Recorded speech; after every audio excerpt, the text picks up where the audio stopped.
모든 분들 위해 하나님의 은혜가 함께 하시기를 주님의 이름으로 축원합니다. 오늘은 이스라엘의 역사 이야기 하나 하면서 말씀을 이어가려고 합니다. 우리나라는 남과 북으로 나눠져 있잖아요. 원래는 하나였지요. 그전에는 고구려 신라 백제에 있었을 거고, 그 전 시대에는 산 중심으로 해가지고 부족 어떤 마을 이씨 공동체, 최씨, 김씨, 임씨 이러고 살았을 거잖아요. 이스라엘도 똑같습니다. 이스라엘 사람들이 맨 처음에 애굽에서 탈출을 해가지고 가나안 땅에 정착하는 과정에 그들은 12지파 공동체를 이룹니다. 이스라엘 땅이라고 하는 게 전체 다 합쳐 보아야 크지 않습니다. 우리나라로 강원도 땅 정도 되는데, 여기 지도를 잘 보시면 이게 요수아가 인도에서 데리고 들어갔던 이스라엘의 땅 지형 모양이거든요. 왼쪽으로가 지중해가 있습니다. 그리고 정중앙에서 위쪽으로 갈릴리 호수, 이스라엘의 지도는 큰 호수가 두 개 있어요. 위쪽에 갈릴리 호수가 있고, 갈릴리 호수에서부터 물이 쫙 흘러 내려와서 밑으로 내려오면 사해라고 하는 호수가 있습니다. 하도 커서 바다라고도 그래요. 저 갈릴리 호수하고 사해, 요 사이에 요단강이 흘러가고 있는 거고, 그 왼쪽과 오른쪽으로 12지파가 땅을 지배하며 땅을 차지하고 살고 있었어요. 이게 이스라엘의 초기 모습이거든요. 부족 공동체죠. 근데 저러고 살다가 외부의 침입이 자꾸 일어나는 거죠. 외부가 자꾸 들어오니까 우리 힘으로 이거 못 막아, 우리 힘을 좀 합치자. 그래가지고서 나라가 하나 되기 시작하면서 12지파로 떨어져 살던 부족들이 한 나라를 만듭니다. 그래서 초대왕 사울을 중심으로 나라를 만들어 가는데, 그때 난 사울 싫어, 나는 그냥 우리 이대로 살래, 이런 사람도 있지 않겠습니까? 그래서 사울 왕 시대에 나라의 크기가 조금 줄어들어요. 자, 요 지도에 보시면 빨간색 금으로 되어 있는 부분들이 있거든요. 그게 사울 왕 시대입니다. 자, 북쪽으로는 뭐가 보인다고요? 갈릴리 호수가 보이고, 뭐가 흘러가요? 요단강이 쭉 흘러가서 아래쪽으로 사해가 쭉 보이죠. 이게 이제 이스라엘의 지도가 저렇게 되어 있습니다. 사울 왕 시대만 해도. 사울 왕이 죽은 다음에 그 다음 왕이 누구예요? 다윗이 왕이 되고 솔로몬 왕이 될 때까지 나라가 급성장하기 시작합니다. 영토전쟁, 다윗은 장군, 전쟁의 영웅이었거든요. 나라가 계속 커져서 어디까지 커져나가느냐? 저 북쪽의 하맛까지 올라갑니다. 자, 아까 사해가, 지금 바다가 하나 보입니다. 파란색이. 사해가 밑에 쪽으로 내려와 있죠. 그 요단강 따라 쭉 올라가면 거의 희미하게 갈릴리 호수가 이제 보이고 있거든요. 자, 갈릴리 호수하고 사해까지가 이스라엘 전체 다였어요. 근데 세월이 지나면서 다윗과 솔로몬 시대에는 이 영토가 3배로 커지면서 북쪽으로 쫙 올라갑니다. 남쪽으로도 조금 내려갔죠. 물론 왼쪽으로 대해라고 하는 건 지중해를 얘기하죠. 저게 이제 이스라엘의 적이 커져갑니다. 그랬다가 솔로몬 왕이 죽은 다음부터 나라가 점점 줄어들기 시작하죠. 그래서 처음 원상복귀하기 시작합니다. 그나마 그것도 한 나라가 아니었어요. 싸움이 나면서, 내전이 일어나면서 북쪽 땅은 이스라엘이라고 불렀고 남쪽 땅은 유다라고 부릅니다. 그래서 북이스라엘과 남유다를 나누면서 처음에 12지파이었던 것이 북쪽에 10지파, 밑에 2지파, 이렇게 나라가 둘로 딱 갈라집니다. 이게 이제 그 지도거든요. 자, 이제 갈릴리 호수가 처음처럼 저쪽에 붙어 있죠. 밑으로 쭉 내려오면 사해바다가 또 있죠. 그 사이 요단강이 흘러가고 있죠. 저게 이제 이스라엘 원래 모습을 가지고, 이제 그 전성기는 다 사라져 간 거예요. 원 상태로 됐는데, 그나마 사울왕 시대는 저게 한 나라였는데 이런 둘로 갈라져 버렸습니다. 대화가 되지 않지요. 왕래가 거의 없어졌지요. 그런 상태에서 북왕국 이스라엘이 저 북쪽에 있는 나라들의 공격을 받습니다. 나라가 무너졌어요. 나라가 무너지면서 아수르라고 하는 나라가 쳐들어와서 하는 일이 뭐냐면, 북이스라엘의 수도이었던 사마리아를 중심으로 결혼정책, 이민정책, 이런 정책을 씁니다. 외국에 있는 사람들을 사마리아로 대량 이주를 시킵니다. 그래서 그쪽에 혼혈민족이 생겨나게 돼요. 전 세계적으로 핏줄의 순수성을 강조했던 나라가 대한민국과 유대인들이거든요. 그런데 갈릴리 북쪽의 이스라엘 사람들, 남쪽 유다 사람들이 다 이스라엘 사람들이었는데, 중간에 사마리아를 중심으로 해가지고 혼혈 민족이 생겨나기 시작한 거죠. 이게 역사가 100년, 200년 지나가면서부터 피부 색깔이 달라지고 언어가 달라지고 문화가 달라지고, 자, 그러다 보니까 나라가 이제 2개가 아니라 3개가 돼버렸어요. 북쪽 갈릴리, 원래는 북이스라엘 하나였던 것이 갈릴리와 사마리아로 둘로 나뉩니다. 여전히 남쪽 남유대는 그대로 남아있죠. 그러다 보니까 유대 위에 사마리아가 생겨났고 사마리아 위에 갈릴리가 생겨났어요. 자, 처음에는 12지파였습니다. 근데 12지파가 점점 하나가 되어서 사울왕 시대에 한 나라가 됐어요. 근데 사울왕 시대에 한 나라였다가 다윗과 솔로몬 시대에 나라가 쫙 커져도 북쪽까지 갔다가 나라가 쭉 줄어들면서 내분이 일어나면서 그나마 원래 사해부터 갈릴리까지 있었던 그 이스라엘이 둘로 나누는 게 남유다와 북이스라엘이었습니다. 근데 아수르가 북쪽에 침입을 해오면서 아수르 사람들이 사마리아를 중심으로 자기의 문화를 만들어 갑니다. 그러면서 중간 사마리아가 이 변질되기 시작합니다. 하나님을 믿는 순수 신앙이 이방 신앙인들을 따라가면서 이방 우상을 숭배하는 사람들이 생겨나요. 피가 섞입니다. 얼굴색이 달라졌어요. 문화가 달라집니다. 언어가 달라집니다. 그러면서 남유다하고 저 북쪽에 있는 갈릴리하고는 서로 대화를 하는데 사마리아가 이게 대화가 안 되기 시작한 거예요. 그리고 적대 감정이 생기기 시작한 거예요. 아, 저건 우리 민족 아니야. 저건 나쁜 놈들이야. 저건 피가 섞였어. 자기가 원해서 그렇게 된 건 아니거든요. 나라가 힘이 없다 보니까 정치적으로 전쟁이 일어나서 졌어요. 포로로 끌려가게 됐고 아수르 사람들이 점령군으로 와가지고 그렇게 살다 보니까 그렇게 된 건데 사마리아 사람들이 고의적으로 그렇게 선택한 것처럼 남유다에 있는 사람들과 갈릴리 지역에 있던 사람들이 사마리아 사람들을 왕따시킨 거죠. 자, 밑에 있던 유대 사람이 북쪽으로 올라갈 일이 생겼습니다. 갈릴리에. 어떻게 해야 돼요? 사마리아를 통과해서 가야 되는데 통과가 안 되는 거예요. 사마리아 사람들 입장에서는 야, 너네들이 우리를 거절했잖아. 우리 문 못 열어줘. 그래가지고 사마리아 땅을 통과를 못합니다. 그리고 나서 요단강을 건너서 쭉 북쪽으로 올라가고 일이 끝나면 다시 요단강을 건너서 다시 쭉 내려오고 이런 역사가 반복되어 있는 거죠. 예수님은 남쪽 유대 땅 베들레헴에서 태어나십니다. 자라나신 것은 북쪽 갈릴리 지역에 있는 나사렛에서 자라나시고 주 활동지가 갈릴리의 가버나움이라는 도시였습니다. 예수님께서 가시고 싶었던 최종 목적지는 예루살렘 남쪽이고 예수님의 주 사역지는 북쪽입니다. 사마리아를 가신 적이 거의 없으십니다. 그런데 예수님의 마음 가운데는 이 사마리아 사람들에게 하나님의 말씀을 전하고 싶었던 거예요. 하나님은 모든 사람이 구원을 받으며 진리에 이르기를 원하시느니라.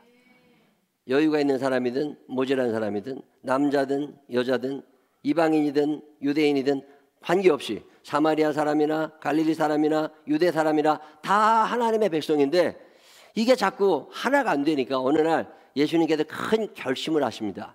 그게 오늘 여러분을 읽으신 성경 누가복음 9장 51절의 이야기예요. 자, 거기 보면 이런 구절이 있습니다. 예수께서 승천하실 기약이 차갑니다.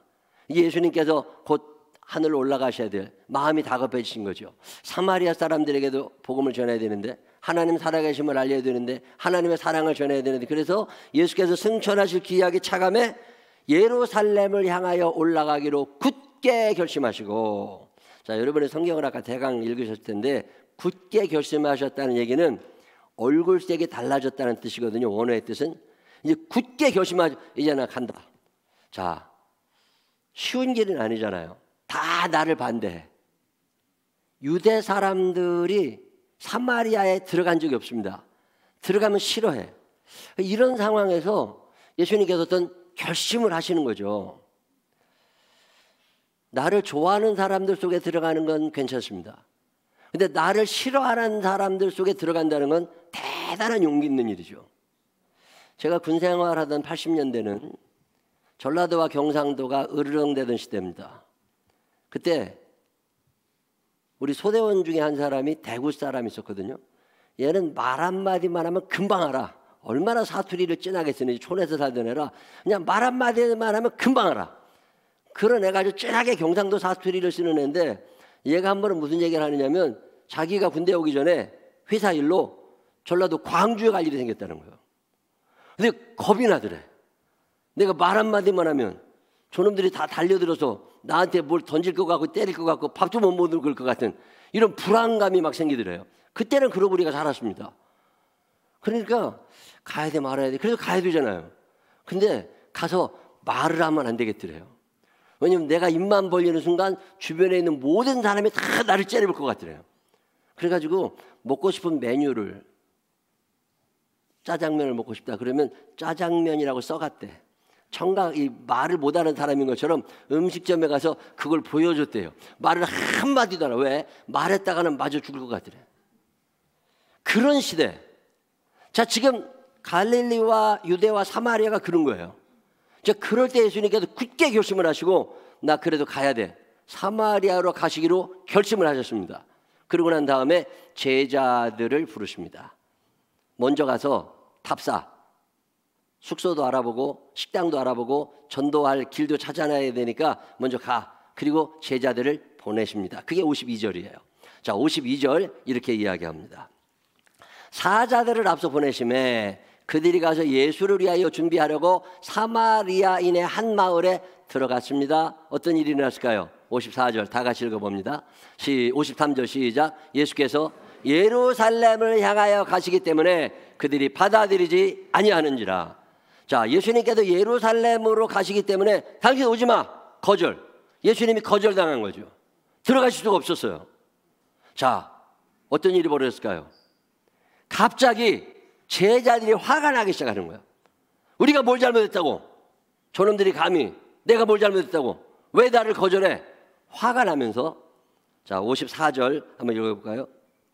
54절 시작. 제자 야고보와 요한이 이를 보고 이르되 주여 우리가 불을 명하여 하늘로부터 내려 저들을 멸하라 하시기를 원하시나이까. 이게 무슨 얘기예요?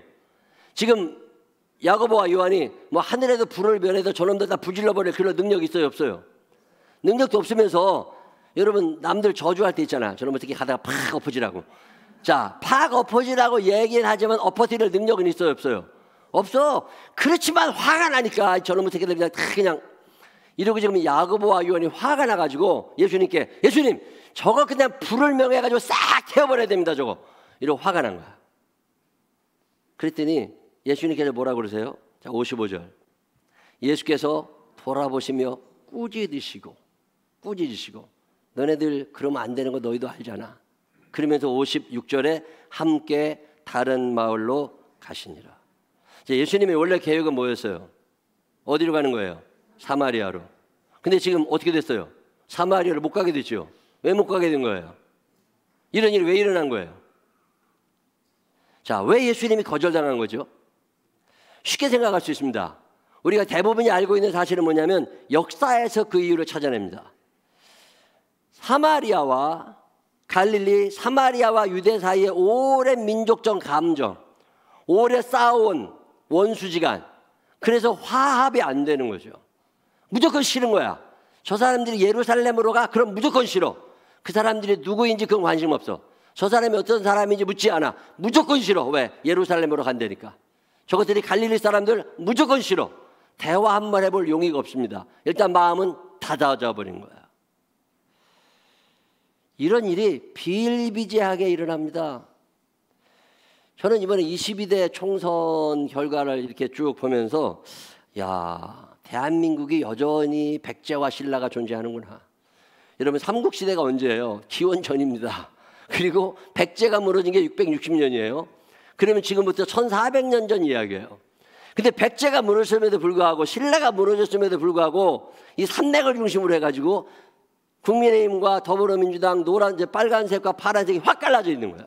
자, 이게 왜 아직까지 이러고 살아가는 거죠? 무언가 우리는 전라도야, 우리는 경상도야. 그건 옛날 얘기잖아요. 근데 우리는 여전히 그 시대를 지금 살아가고 있는 거죠. 송파구라고 하는 동네가 있잖아요. 여기에서 우리가 협력하여 선을 이루며 같이 살아가면 되는데 이게 생각이 안 나는 거예요. 무조건 묻지 마. 우리는 민주당이야. 묻지 마. 우리는 무조건 국민의힘이야. 후보가 누구인지 무슨 정책을 할 건지 우리 지역이 어떻게 달라 아무런 관심 없습니다. 어디 출신인데. 이게 지금 제일 중요한 거야.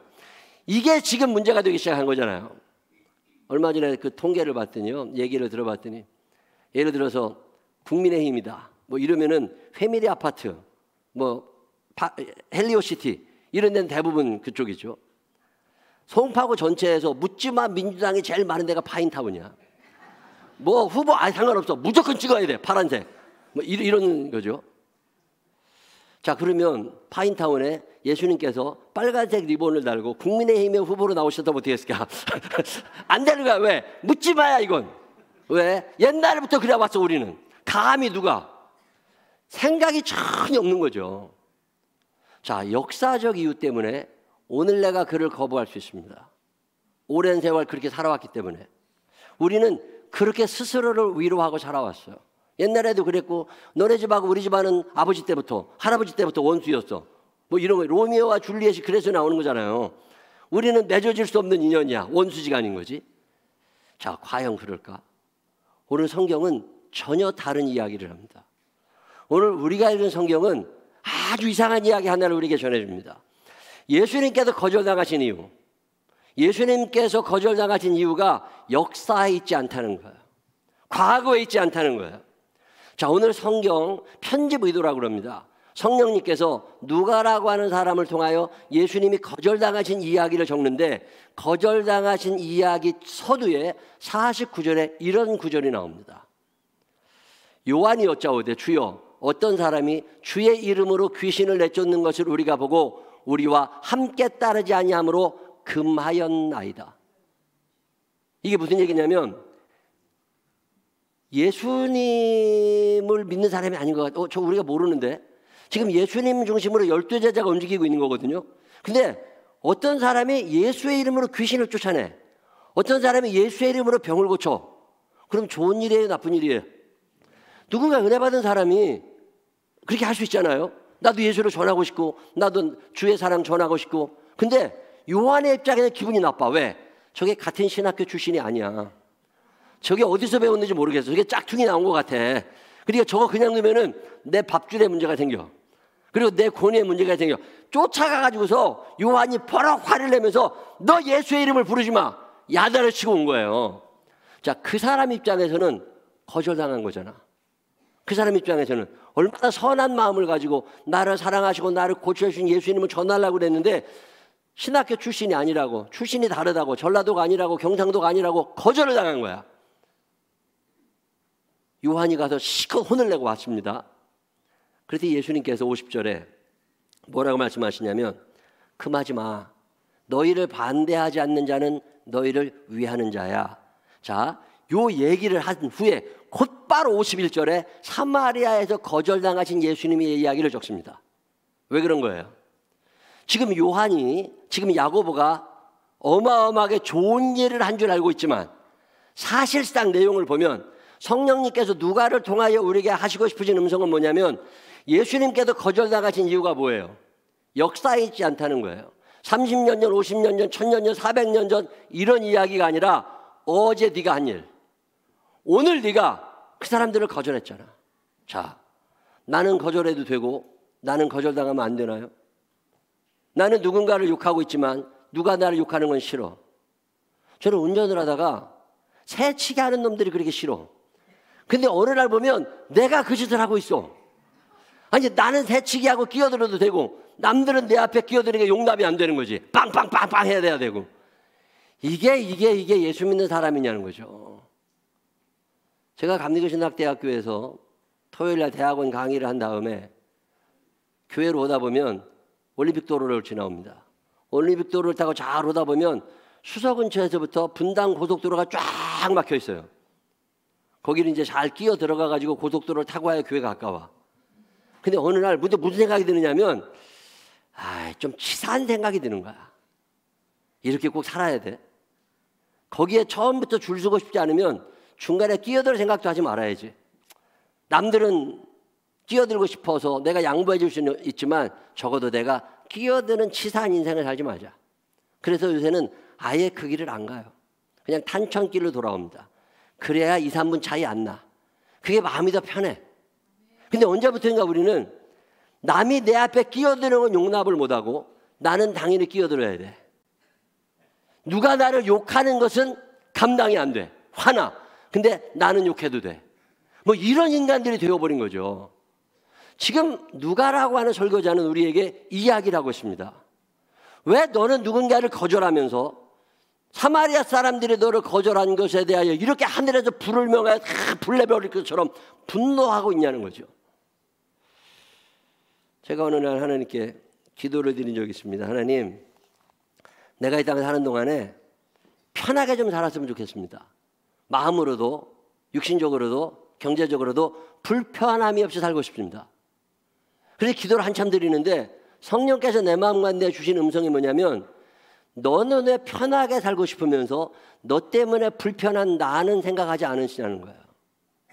그러고 생각해 보니까 나 때문에 하나님이 불편하실 수도 있다. 여러분, 나 때문에 누군가 불편하다는 거 아세요? 내가 예배를 온전히 드리지 못할 때 하나님이 불편하시겠죠. 내가 거룩한 삶을 제대로 살아가지 못할 때 하나님이 불편하시겠죠. 내가 감사 생활이, 예물 드리는 생활이, 찬양하는 생활이, 속회에서, 선교회에서, 직장 생활하면서 나 때문에 하나님이 불편하신 적 있지 않을까요? 자, 나 때문에 하나님이 불편하셨다면 나 때문에 이웃들도 불편하실 거고, 결국 그 일은 예수 그리스도를 내가 전하는 일을 막아서고 있는 거죠.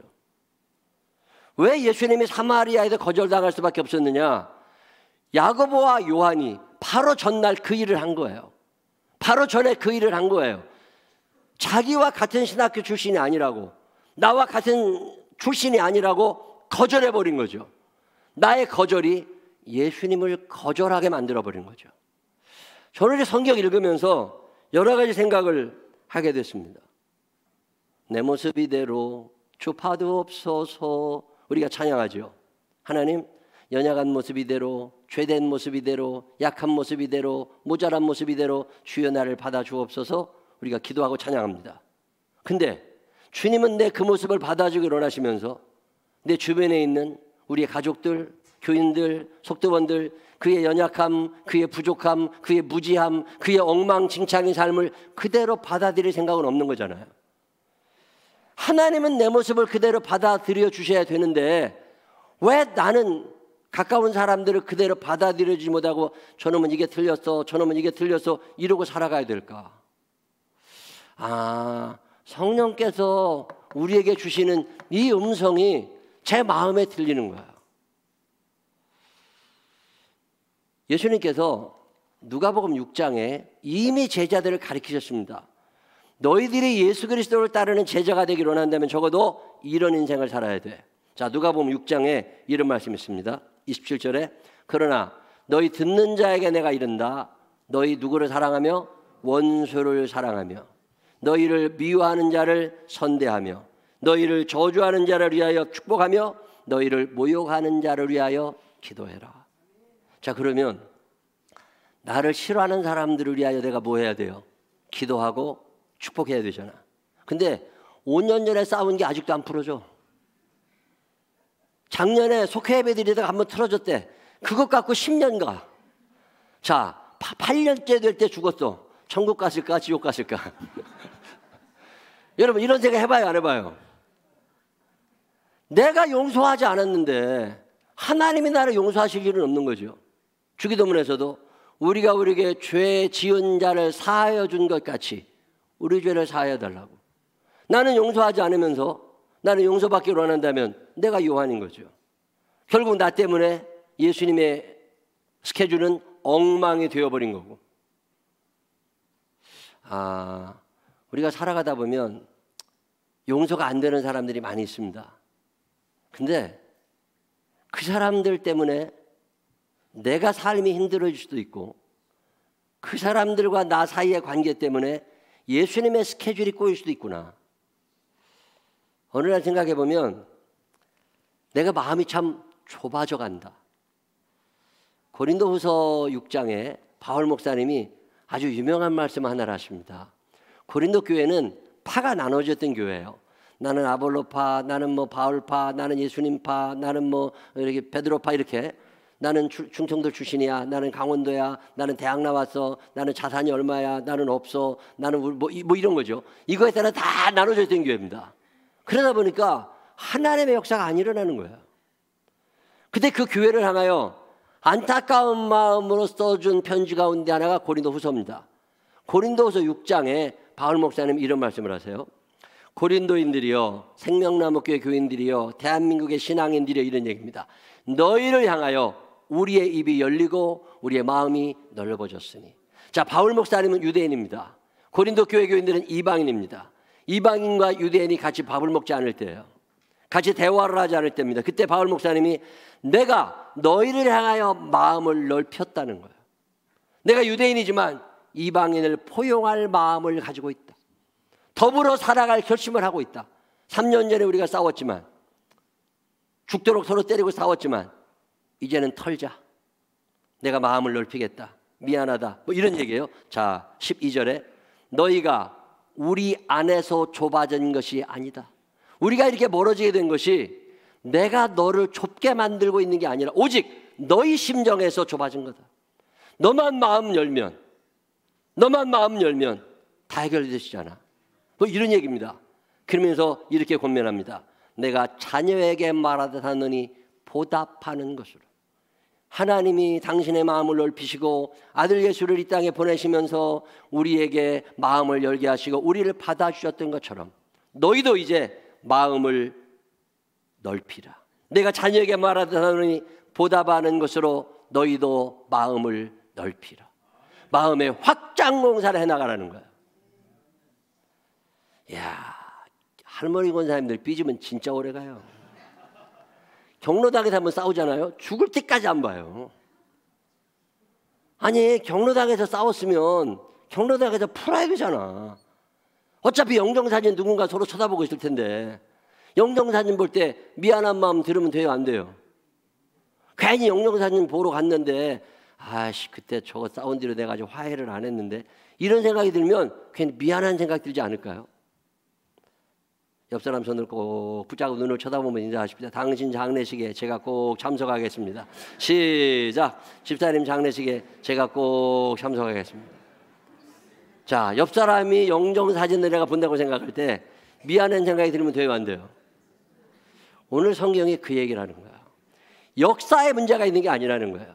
20년 전, 50년 전, 60년 전, 뭐 5년 전, 3년 전 그 얘기 때문에 내가 누구를 거절하는 게 아니라 어제, 오늘 내 마음 가운데 여전히 거절하는 누군가가 나한테 있다는 거예요. 내가 거절한 그것 때문에 성령께서 나를 거절하실 수도 있고 하나님의 일이 나 때문에 막힐 수도 있다는 거죠. 그럼에도 불구하고 여전히 우리는 마음에 치우고 싶은 사람들이 남아있잖아요. 예수를 믿는다고 하는 것은 그분을 닮아가는 거고 그분의 용서하심, 그분의 사랑하심, 그분의 잊어버려 주심. 근데 왜 이런 게 우리는 안 될까? 오늘 성경은 이 이야기를 우리가 얘기합니다. 너희가 지금 거절당하는 이유가 조상들에게 있지 않다는 거예요.